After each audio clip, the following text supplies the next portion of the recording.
Hello বন্ধুরা, কেমন আছো সবাই? আশা করছি বেশ ভালো আছো। আমি মোহাম্মদ সালিম সাদমান মুকিব, তোমাদের সবাইকে স্বাগত জানাচ্ছি গো জে এইটে।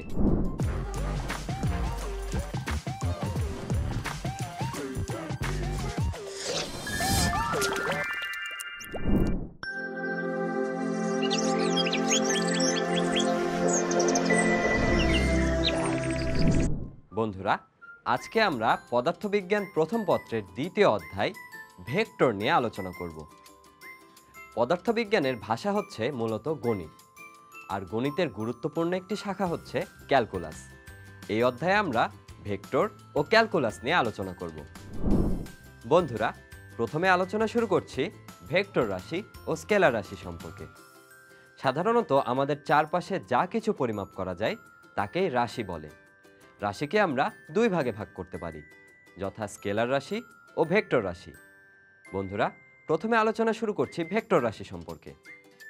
সাধারণত যে সকল ভৌত রাশিকে প্রকাশ করার জন্য মান ও দিক উভয়ের প্রয়োজন হয় তাদেরকে ভেক্টর রাশি বলে।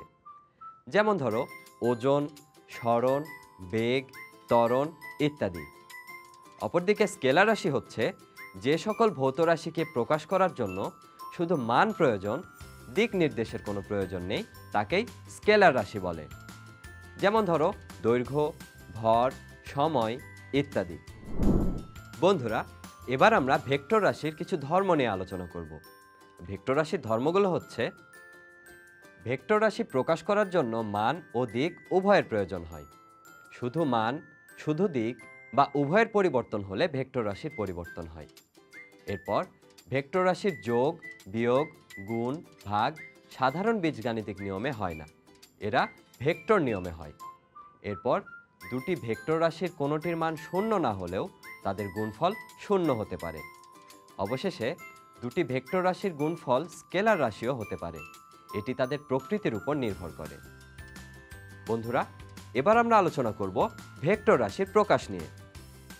এই যে এই চিত্রে যেমনটি তোমরা দেখতে পাচ্ছ, এখানে ওপি সরলরেখা একটি ভেক্টর রাশি নির্দেশ করেছে। বন্ধুরা, এখানে ওপি রেখার দৈর্ঘ্য ও তীর চিহ্ন দ্বারা রাশির মান ও দিক নির্দেশ করছে। ভেক্টরটির দিক হচ্ছে ও থেকে পি এর দিকে, আর তীর চিহ্ন দিয়ে প্রকাশের ক্ষেত্রে যে বিন্দু থেকে সরলরেখা আঁকা শুরু হয় তাকে ওই ভেক্টরের পাদবিন্দু বলে, আর যে বিন্দুতে গিয়ে সরলরেখা শেষ হয় তাকে ওই ভেক্টরের শীর্ষবিন্দু বলে। বন্ধুরা, এখানে চিত্রের ক্ষেত্রে ভেক্টরকে তীর চিহ্ন দিয়ে প্রকাশ করা হয়। এর মান শুধু ওপি অথবা ওপি ভেক্টর দুই পাশে মডুলাস এভাবে প্রকাশ করা হয়। এখানে ও পাদবিন্দু এবং পি শীর্ষবিন্দু। ভেক্টর রাশিকে সাধারণত তিনভাবে প্রকাশ করা যায়, যথা: 1 নম্বর, রাশির সংকেত এর উপর তীর চিহ্ন দিয়ে, যেমনটা তোমরা এখানে দেখতে পাচ্ছ, এ ভেক্টর। এরপর 2 নম্বর, রাশির সংকেতের উপর রেখা চিহ্ন দিয়ে। এরপর 3 নম্বর, রাশির সংকেতের নিচে রেখা চিহ্ন দিয়ে।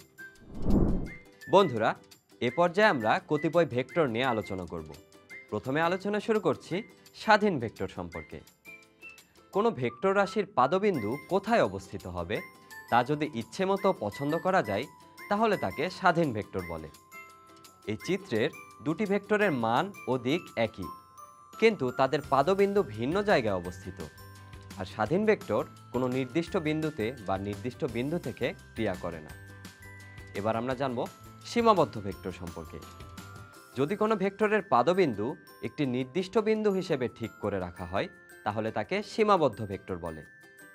অবস্থান ভেক্টর একটি সীমাবদ্ধ ভেক্টর, কারণ এটি সবসময় প্রসঙ্গ কাঠামোর মূল বিন্দু থেকে আঁকতে হয়। এবার আমরা জানব সদৃশ ভেক্টর সম্পর্কে। বন্ধুরা, সমজাতীয় দুই বা ততোধিক ভেক্টর যদি একই দিকে ক্রিয়া করে তাহলে তাদের সদৃশ বা সমান্তরাল ভেক্টর বলে। এরপর বিসদৃশ ভেক্টর। সমজাতীয় দুটি ভেক্টর রাশি যদি পরস্পর বিপরীত দিকে ক্রিয়া করে তাহলে তাদেরকে বিসদৃশ ভেক্টর বলে। এরপর হলো সমান ভেক্টর। দুটি সমজাতীয় ভেক্টরের মান সমান হলে এবং দিক একই দিকে হলে তাদেরকে সমান ভেক্টর বলে। এক্ষেত্রে একই দিকে নির্দেশিত দুটি সমান দৈর্ঘ্যের সমান্তরাল রেখা সমান ভেক্টর নির্দেশ করে। এবার আমরা জানব বিপরীত বা ঋণাত্মক ভেক্টর সম্পর্কে। বন্ধুরা, দুটি সমজাতীয় ভেক্টরের মান সমান কিন্তু দিক পরস্পর বিপরীত হলে তাদেরকে বিপরীত ভেক্টর বলে। এবার আমরা জানব সমরেখ ভেক্টর সম্পর্কে। দুই বা ততোধিক ভেক্টর যদি একই সরলরেখা বরাবর বা পরস্পর সমান্তরালে ক্রিয়া করে তাহলে তাদেরকে সমরেখ ভেক্টর বলে। এই যে এই চিত্রে যেমনটি তোমরা দেখতে পাচ্ছ, এখানে এ, বি ও সি এই তিনটি হচ্ছে সমরেখ ভেক্টর। বন্ধুরা, এ পর্যায়ে আমরা জানব সমতলীয় ভেক্টর সম্পর্কে। একাধিক ভেক্টর যদি একই সমতলে অবস্থিত হয় তাহলে তাদেরকে সমতলীয় ভেক্টর বলে। যেমনটা তোমরা এই চিত্রে দেখতে পাচ্ছ, এখানে A, B O C vector তিনটি যথাক্রমে সমতলীয় ভেক্টর। এরপর হলো সঠিক ভেক্টর। যদি কোনো ভেক্টরের মান শূন্য না হয় তাহলে তাকে সঠিক ভেক্টর বলে। তারপর নাল ভেক্টর।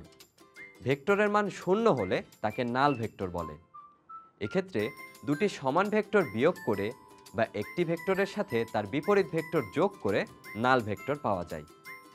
নাল ভেক্টরের ক্ষেত্রে পাদবিন্দু এবং শীর্ষবিন্দু একই, এর কোনো নির্দিষ্ট দিক নেই। একে সাধারণত ও দ্বারা প্রকাশ করা হয়। এরপর হলো একক ভেক্টর। কোনো ভেক্টরের মান যদি শূন্য না হয় তাহলে সেই ভেক্টরকে তার মান দিয়ে ভাগ করলে একক ভেক্টর পাওয়া যায়। ধরা যাক এ একটি ভেক্টর যার মান হচ্ছে এ, তাহলে এ ভেক্টরকে এ দ্বারা ভাগ করলে আমরা পাবো ছোট হাতের এ ভেক্টর, যা একটি একক ভেক্টর এবং এর দিক এ ভেক্টরের দিকে। অনেক সময় তীর চিহ্নের পরিবর্তে ক্যাপ বা হ্যাট চিহ্ন ব্যবহার করেও প্রকাশ করা হয়, ঠিক যেমনটা তোমরা এখানে দেখতে পাচ্ছ। এরপর হলো অবস্থান ভেক্টর। সাধারণত প্রসঙ্গ কাঠামোর মূল বিন্দুর সাপেক্ষে কোনো বিন্দুর অবস্থান যে ভেক্টর দিয়ে নির্দেশ করা হয় তাকে ওই বিন্দুর অবস্থান ভেক্টর বলে। এই চিত্রে যেমনটি দেখতে পাচ্ছ, এখানে প্রসঙ্গ কাঠামোর মূল বিন্দু হলো ও এবং যে কোনো একটি বিন্দু হচ্ছে পি, তাহলে ওপি ভেক্টর একটি অবস্থান ভেক্টর। অনেক সময় একে ব্যাসার্ধ ভেক্টরও বলা হয়, যাকে আর দ্বারা প্রকাশ করা হয়।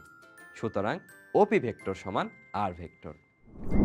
বন্ধুরা, এবার আমরা জানব সরণ ভেক্টর প্রসঙ্গে। সাধারণত কোনো বস্তুর অবস্থান ভেক্টরের পরিবর্তনকেই সরণ ভেক্টর বলে। এক্ষেত্রে কোনো বস্তুর আদি অবস্থান ভেক্টরকে যদি আর আই ভেক্টর দ্বারা এবং শেষ অবস্থান ভেক্টরকে আর এফ ভেক্টর দ্বারা প্রকাশ করা হয় তাহলে তাদের পার্থক্য হবে সরণ ভেক্টর ডেল্টা আর ভেক্টর। অর্থাৎ delta r is equals to r f vector minus r i vector, ঠিক যেমনটা তোমরা এখানে দেখতে পাচ্ছ। এ পর্যায়ে আমরা জানব বিপ্রতীপ বা ব্যতিহার ভেক্টর সম্পর্কে। দুটি সমজাতীয় সমান্তরাল ভেক্টরের একটির মান অপরটির বিপরীত সংখ্যা হলে তাহলে তাদেরকে বিপ্রতীপ ভেক্টর বলে। যেমন এ ভেক্টরের মান যদি হয় 3i ভেক্টর এবং বি ভেক্টরের মান যদি হয় 1/3i, তাহলে এ ভেক্টর এবং বি ভেক্টর পরস্পর বিপ্রতীপ ভেক্টর। বন্ধুরা, এ পর্যায়ে আমরা ভেক্টরের যোগ নিয়ে আলোচনা করব। সাধারণত দুটি ভেক্টর যোগের ক্ষেত্রে একটি ভেক্টরের শীর্ষবিন্দুতে অপর ভেক্টরের পাদবিন্দু স্থাপন করে প্রথম ভেক্টরের পাদবিন্দু থেকে দ্বিতীয় ভেক্টরের শীর্ষবিন্দুতে সরলরেখা দ্বারা যুক্ত করলে সেই সরলরেখাটি লব্ধি ভেক্টর নির্দেশ করে। এক্ষেত্রে লব্ধির দিক হয় প্রথম ভেক্টরের পাদবিন্দু থেকে দ্বিতীয় ভেক্টরের শীর্ষবিন্দুতে। ধরা যাক এ ভেক্টর এবং বি ভেক্টর দুটি ভেক্টরের লব্ধি হচ্ছে সি ভেক্টর। এক্ষেত্রে এ ভেক্টরের শীর্ষবিন্দু পিতে বি ভেক্টরের পাদবিন্দু কিউ স্থাপন করতে হবে। তারপর এ ভেক্টরের পাদবিন্দু ও হতে কিউ ভেক্টরের শীর্ষবিন্দু আর এর দিকে সরলরেখা টানলে তা হবে লব্ধি ভেক্টর সি ভেক্টর এবং এর দিক হবে ও থেকে আর এর দিকে। অর্থাৎ OP vector plus P R vector is equals to O R vector বা A vector plus B vector সমান সি ভেক্টর, অর্থাৎ লব্ধি ভেক্টর। বন্ধুরা, দুইয়ের অধিক ভেক্টরের ক্ষেত্রে অনেকগুলো ভেক্টর যোগ করতে হলে প্রথমে যে কোনো একটি ভেক্টর আঁকতে হবে। তারপর বাকি ভেক্টরগুলো এমনভাবে স্থাপন করতে হবে যেন একটি ভেক্টরের শীর্ষবিন্দুর উপর পরের ভেক্টরের পাদবিন্দু থাকে। এভাবেই বাকি ভেক্টরগুলো আঁকতে হবে। প্রথম ভেক্টরের পাদবিন্দু হতে শেষ ভেক্টরের শীর্ষবিন্দুর দিকে সরলরেখা যোগ করলে তার দৈর্ঘ্য ভেক্টরগুলোর লব্ধির মান নির্দেশ করে এবং ওই সরলরেখার দিক ভেক্টরের দিক নির্দেশ করে। ঠিক যেমনটা তোমরা এই চিত্রে দেখতে পাচ্ছ, এখানে এ, বি, সি এবং ডি এই 4টি ভেক্টরের যোগফল PT is equals to R vector. বন্ধুরা, এ পর্যায়ে আমরা ভেক্টরের বিয়োগ নিয়ে আলোচনা করব। সাধারণত একটি ভেক্টরের সাথে অপর ভেক্টরের ঋণাত্মক ভেক্টর যোগ করলেই বিয়োগফল পাওয়া যাবে। এক্ষেত্রে এ ভেক্টর থেকে বি ভেক্টর বিয়োগ করলে যদি বিয়োগফল সি ভেক্টর হয়, তাহলে সি ভেক্টর সমান হবে A vector minus B vector, অথবা এ ভেক্টর যোগ মাইনাস বি ভেক্টর।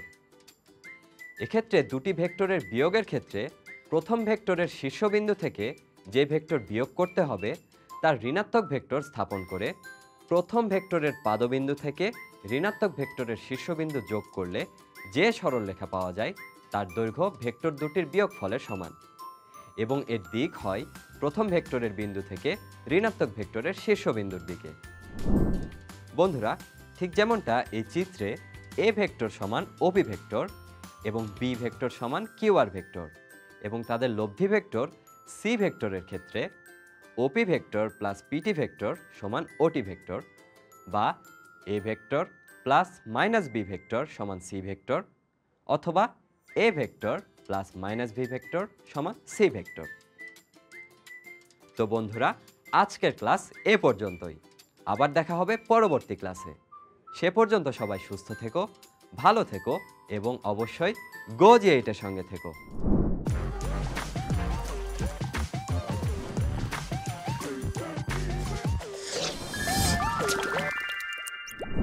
বন্ধুরা, এ পর্যন্ত আমরা যে বিষয়গুলো নিয়ে আলোচনা করলাম সেগুলো থেকে কিছু গুরুত্বপূর্ণ নোটস চলো দেখে আসি।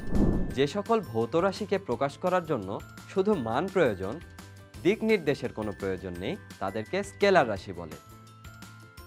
যে সকল ভৌত রাশিকে প্রকাশ করার জন্য মান ও দিক উভয়ের প্রয়োজন হয় তাদেরকে ভেক্টর রাশি বলে। ভেক্টরের মান শূন্য হলে তাকে নাল ভেক্টর বলে। কোনো ভেক্টরের মান যদি শূন্য না হয় তাহলে সেই ভেক্টরকে তার মান দিয়ে ভাগ করলে একক ভেক্টর পাওয়া যায়। প্রসঙ্গ কাঠামোর মূল বিন্দুর সাপেক্ষে কোনো বিন্দুর অবস্থান যে ভেক্টর দিয়ে নির্দেশ করা হয় তাকে ওই বিন্দুর অবস্থান ভেক্টর বলে।